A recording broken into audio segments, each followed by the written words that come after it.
Hey, my brothers and sisters in Christ, it's Sharon, and I'm back with you on how I study and understand my Bible. You know, I'm alone in my room, prayed up, empty of everything, stuff. It's gone outside the door. Just God, myself, and my Bible, my notes. So let's go ahead and be about God's business here. I'm coming to you out of 1 Corinthians chapter 13, verses 1 through 13. And here in this chapter, Paul is discussing the gifts of the gift that's given by the Spirit. My observations I found is love is the key. You don't have love, you have nothing. You have everything else in the world, no love, you have nothing. It is nothing. He gives you a description of love, and then he gives you a description of what love is not. And so that was just a few of the observations that I came across. And go ahead and get started here. Verses 1 through 3. The ministry gifts that, that is given by the Spirit. In verse 1, he just starts out. He said, though I speak with tongues of men and of angels, but have not love, I become sounding brass and clanging cymbals. God, he said, whatever he's doing, if he's speaking in tongues, if he's prophesying or whatever, you don't have love, it's useless. It's unbeneficial if you don't have true love. And just as verses 1 through, like I said, verses 1 through 3 here, he's just saying you're blessed with these gifts. And he's talking to the Corinthians, which they were gifted. I mean, they had the 9 gifts of the Spirit, and were using those, but mostly they were using the gift of tongues, and they was using them without love. So it don't matter. You got all this stuff. You can do all these things. Oh, you go help this person, go help that person, but if you're not doing it out of love, if you're doing it, you have ulterior motives instead of prophesying or being faithful or kind to someone because it makes you look good, makes you feel good, that's not love. You just mimic Christ. With everything he did in love. Everything Paul did, he did in love. So you do it in love, not expecting a return, not expecting a thank you, or that be put on the news, you did this and you did that. That's not love. That's self gratification, glorification. That's just what that is. And Paul is just saying, if you don't have love, you have nothing at all. There is nothing.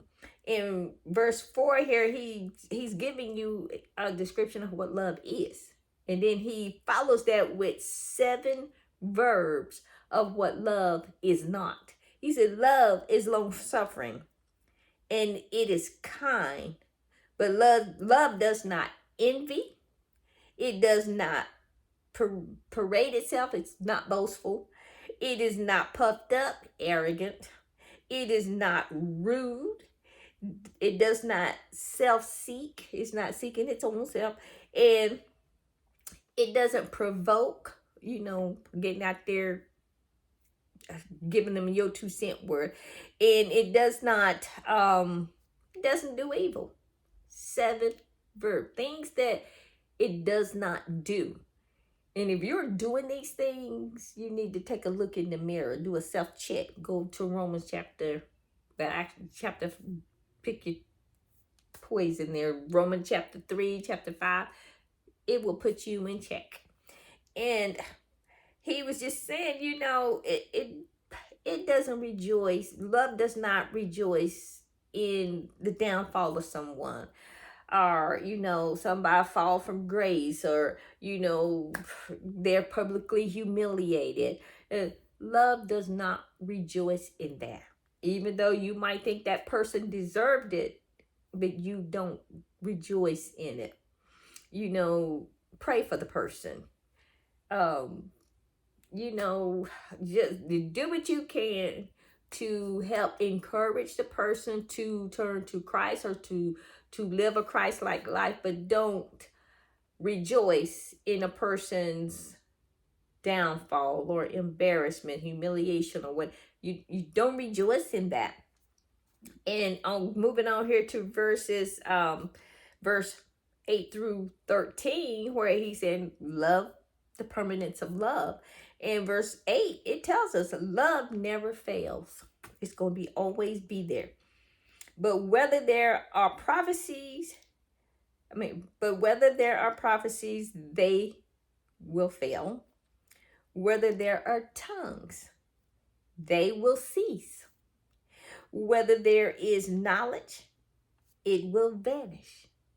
And he's just saying it's not long lasting, it's not everlasting. Love is. And who is God? Love. That's what love is. Imitate God, imitate Christ. Just remember what you do it in love. Do it to the honor, glory, and goodness of God. Don't do something good for self-glorification. Just do it and move on and go on about your business. And because you did it because it was the right thing to do. You did it because you're honoring God and do it. That's love. That is love. You're not holding something over someone's head to remind, oh, I did this, I did that for you, I did this for you, blah, blah, blah. No. Do it. Shake the dust off your feet. Move on. God knows what you are doing. He knows your heart. Even, you might give somebody your last. But if you're moved in the spirit to do that, then that's what you do.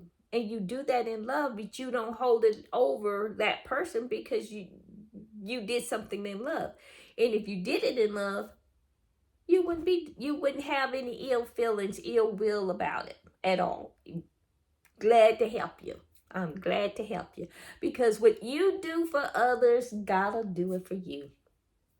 And that's just what, and he tells us that. I think it's in one of the Gospels, Matthew, I think it is. But anyway, that's just what he is telling us to love is always going to be there. Everything else, it's going to cease. And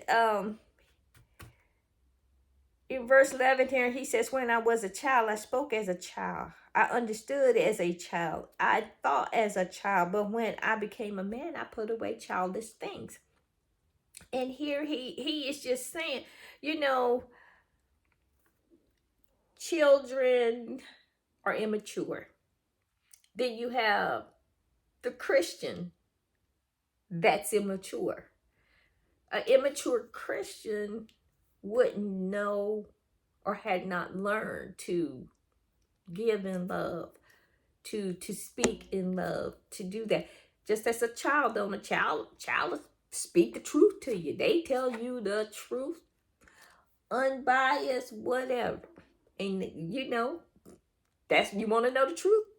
Ask a child. They will tell you the truth. And same is with a immature Christian. They don't know yet that the true love, or I shouldn't say they don't know, but they don't have that understanding of what the true love is and to do in true love.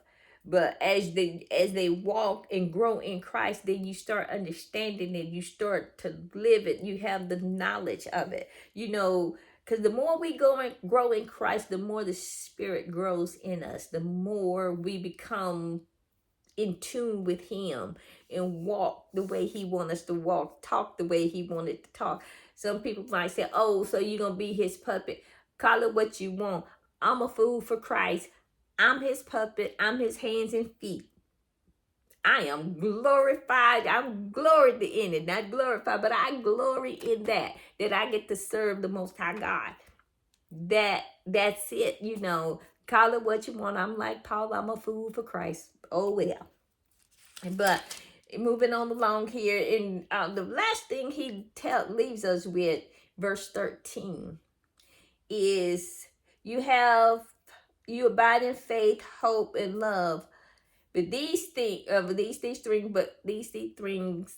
three things, the greatest of them is love. It doesn't matter all these gifts of the Spirit, the 9 gifts of the Spirit, the fruit of the Spirit, and all. If you don't have love, you don't have anything. You don't have nothing.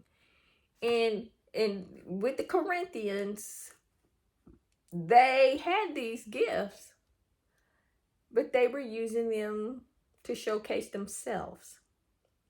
They were not using them to glorify God in helping their brother or sister in Christ, or helping even one that is not a believer, because we are to love our enemies. We are to reach out to them.